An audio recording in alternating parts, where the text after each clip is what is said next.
Hi everyone, thank you for joining. My name is Clint Carnes. I am a social media specialist and career coach here with Indeed. So we are here today to share the most up-to-date job search information and resources that we can provide. We want this to be as helpful and relevant as possible for you. Now that more states are opening up businesses, we've received a lot of questions recently about how and when to follow up with employers during a job search. So here's our tip of the week. A clear and concise follow-up email can reinforce you as a qualified candidate when sent at the appropriate time.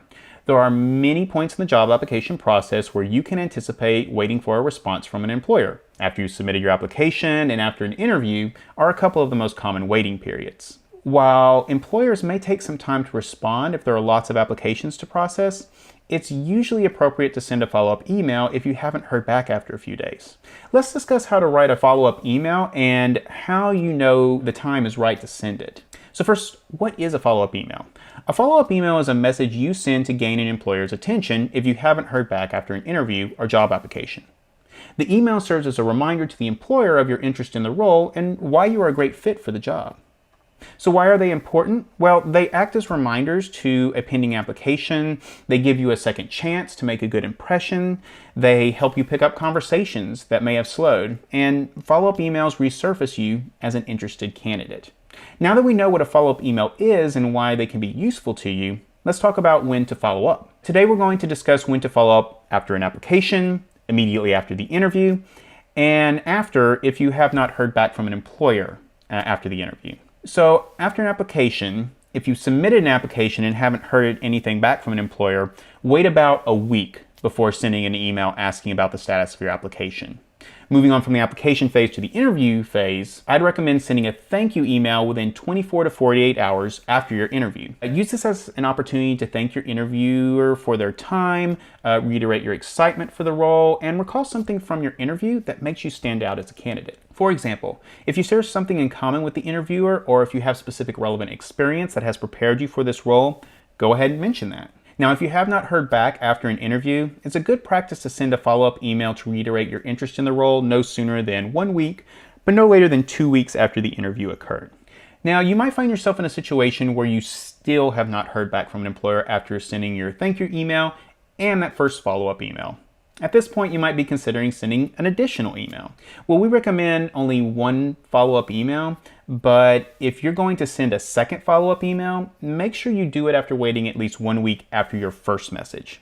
It's possible that the recruiter or hiring manager will need time to send a response, so it's good etiquette to give them a few days. If you don't hear back at that point, refocus your attention on another opportunity. A successful interview isn't just about getting an offer. It's about determining if the company and opportunity is the right one for you. Your time is valuable, so if it's not a good fit, pivot your attention and devote your time to finding an opportunity that is. Plus, in any situation, you want to wait a period of time after your last action before the next follow-up to give the recipient some time to respond. For more detailed examples of follow-up emails, be sure to check out the Career Guide article, How to Write a Follow-Up Email, linked in the chat. So now that you know when to send a follow-up email, let's talk about how to write an effective message. A follow-up email has 4 components that we'll break down further: subject line, reminder, purpose, and call to action. So first up, write a concise subject line. When writing a follow-up email, your subject line should be straight to the point and clear to the recipient. It informs the person you are writing to of the reason you're following up. If inquiring about the status of your application or interview, consider including your name and the position you applied for.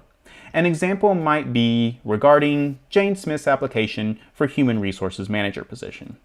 Next, provide context to remind the interviewer of who you are by including information like the position title, the date of your application, interview, or last correspondence, and one piece of information that makes you stand out as a qualified candidate. And aim to keep it brief. This makes it easy for the reader to locate your application materials or remember what your previous conversation was about. Next, reiterate your purpose for writing, like mentioning your interest in interviewing for the role or moving on to the next phase of the interview process. And finally, include a call to action. At the end of your follow-up email, include a call to action that indicates your expected response. A good way to make the interviewer feel more comfortable is to indicate that you know they must be busy and that you appreciate their time. This will help you come across as patient and empathetic. Now, a few quick bonus tips. First, address the email to the name of the person who interviewed you. It's appropriate to use their first name if you are on a first name basis. If not, address them by their last name. Second, make sure your email is concise. Third, close the letter with your name and contact information, including your phone number and your email. And finally, carefully proofread before you hit send. Treat follow-up emails with as much care as you give your other application materials, and give it a final edit before you hit send. So in summary, when sending a follow-up email, assess how much time has passed, keep the email short and concise, include a reminder about who you are, which position you interviewed for, and what sets you apart from other applicants, and finally, make a call to action. The purpose of the follow-up is to elicit a response and move you to the next stage of the hiring process. So don't hesitate to express your desire to move forward. Thank you so much for tuning in. Let us know if this content was helpful by commenting below. And if you enjoyed today's session, you can like this page and subscribe to our YouTube channel. Also, if you know of someone who could use this information, consider sharing it. Please join us the next time we go live, when we'll be moving towards sharing job search tips and career advice. All right, everyone. See you soon. Bye-bye.